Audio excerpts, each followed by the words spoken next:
folks, welcome to the Prepared Homestead. This is Travis. Thank you all for stopping by to watch. I had planned on going rucking this morning, but things come up and I gotta go run a couple of errands, so unfortunately, maybe we'll do that tomorrow. Well, I was looking at scrolling through the news this morning when I got up, drinking a cup of coffee, and saw that Ted Cruz now also believes, along with many other people, including, I'm kind of there myself also, that Michelle Obama will be running as the Democrat nominee and very possibly be the next president. I don't think that there's not too many people that believe that Joe Biden will be on the ticket. Something will happen somewhere along the way.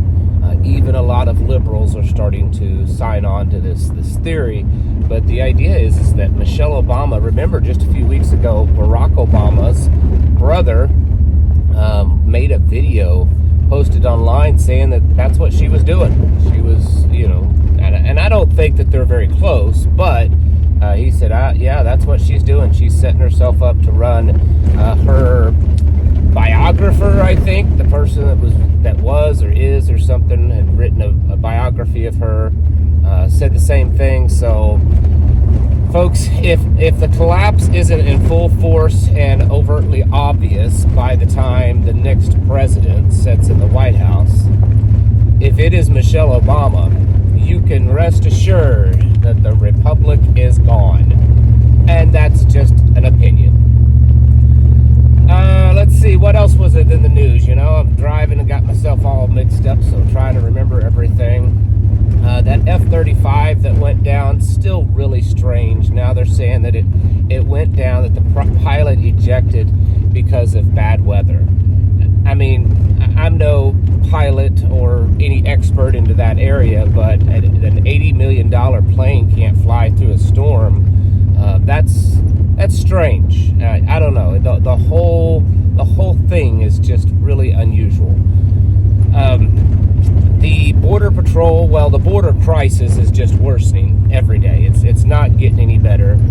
And yesterday or the day before, there was some video of the Border Patrol agents, U.S. Border Patrol agents, cutting razor wire that had been strung out on the border by the Texas National Guard to help reduce or deter illegals from invading this country.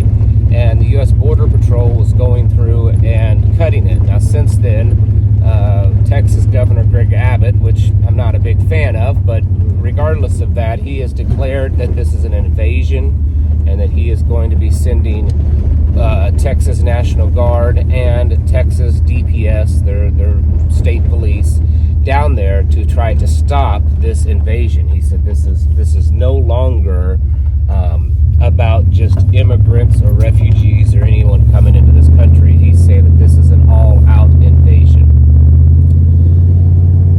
One other thing, Democrats said that a government shutdown I think it's the end of October, is almost a certainty. Not that I care, because as far as I'm concerned, a government shutdown permanently would probably be a really good thing.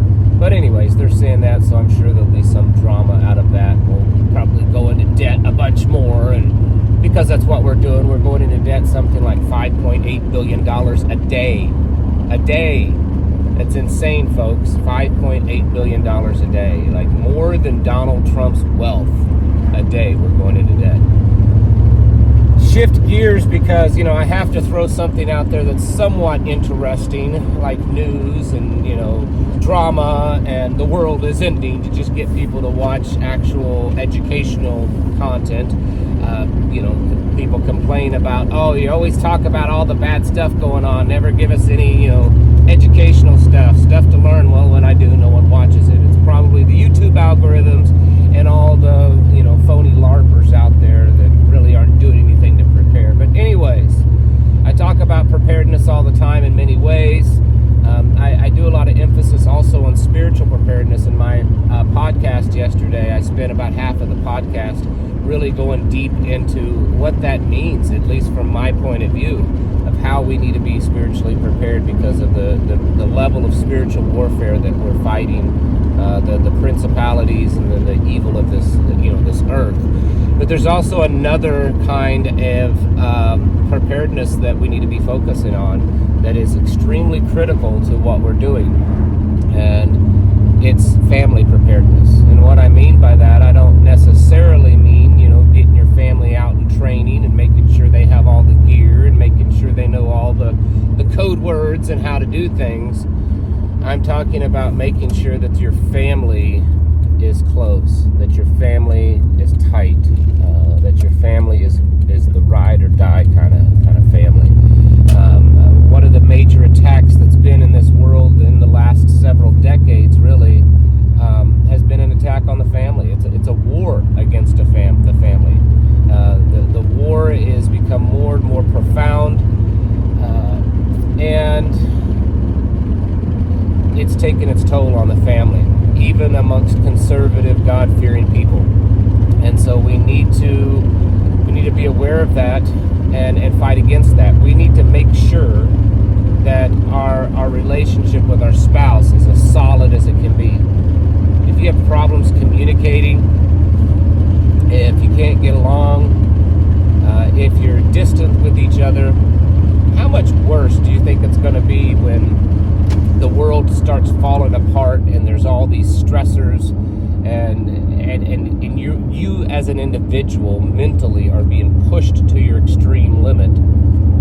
How much worse do you think your relationship with your spouse is going to be if you don't have a solid one right now?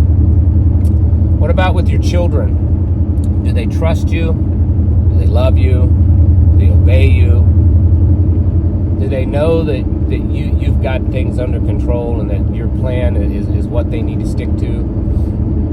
Because a lot of children today aren't. A lot of children hate their parents. A lot of children disrespect their parents. They don't obey their parents. They do everything that the Bible tells them not to do because that's the wickedness of this world that we're in. Do you have a strong relationship with your children? These are very, very important things. If we do not have strong families, the physical and mental toll alone is going to be so extreme. And then when you add in the spiritual attacks that are happening right now from every angle, it's going to be hard.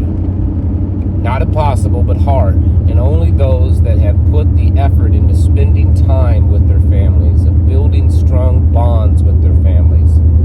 This used to be the norm. This isn't that weird of a concept. This has always been the norm, and I know many people, would say, "Oh, well, yeah, we're tight.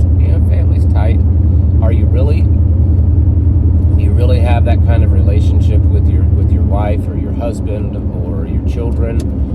Because a lot of people don't, and we have seen over just the last 3 years the toll that all this stuff that's going on is taken on families. So many people, I talk to them all the time. I've seen it personally firsthand, of children turning against their parents, running away. They get just old enough to leave the house and they're out and they have nothing to do with them. Young children that struggle with all this worldly influence in their lives and trying to keep them on the straight and narrow. Spouses struggling with, staying true to the relationship, to the marriage, to that holy union of marriage. Because there's so much temptation and there's so much out there that's encouraging, women to be independent and to, be a strong, independent woman and not care what your husband says. And the men, go out there, and if your wife is a naggy old Karen, you go out there and you'll find you some young girl that's going to take care of you and make you bread, make you sandwiches. That kind of stuff. That's becoming so profound in our world. And I don't know, it's just something I was thinking about the last day or so is the amount of destruction that we're going to see, further destruction to families, true Bible-believing families, because of all this stuff that's going on, the mental anguish, the monetary problems, how many people, both husband and wife are going to be working more and more and more, spending less time with their families. People are going to have to be making decisions of paying their house bill, or if they wanted to homeschool, maybe they can't now because money problems and all this. So now you're thrusting your children into these wicked, mind-controlling institutions. All of this kind of stuff. We're talking some really serious stuff here, and I believe this is all done for a purpose.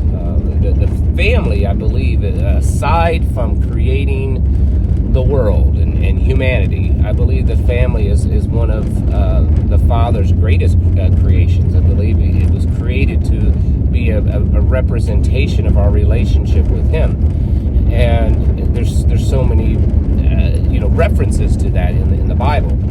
And so the family, if they can destroy the family, then they really can have won. And we have to push back and fight against that. We've seen so much destruction on that level over the last few decades, and it's just going to get worse.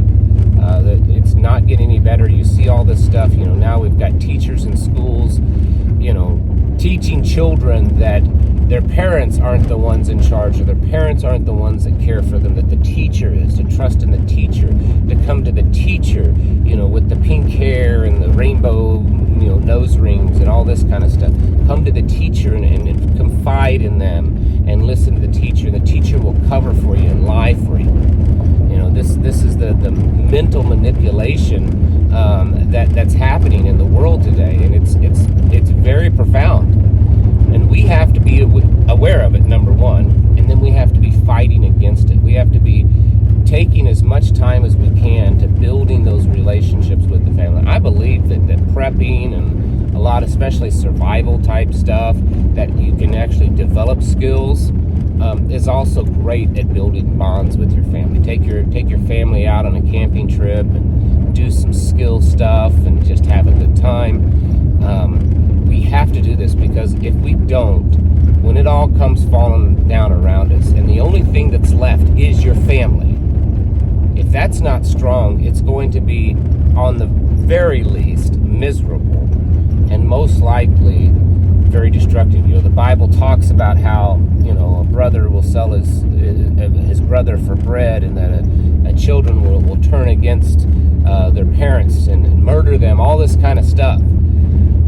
We as believers need to be aware of that and working as hard as we can right now to prevent that from happening in our own family. So while this subject is not super popular and probably even going to get a lot of views,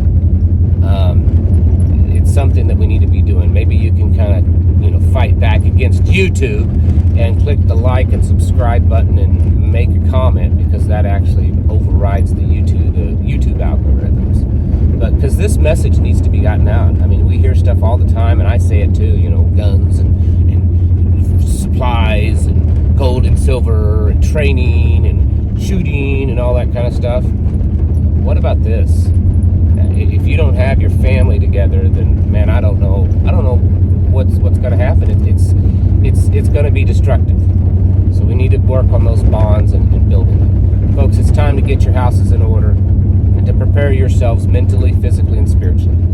Thanks for watching, and I'll catch you in the next video.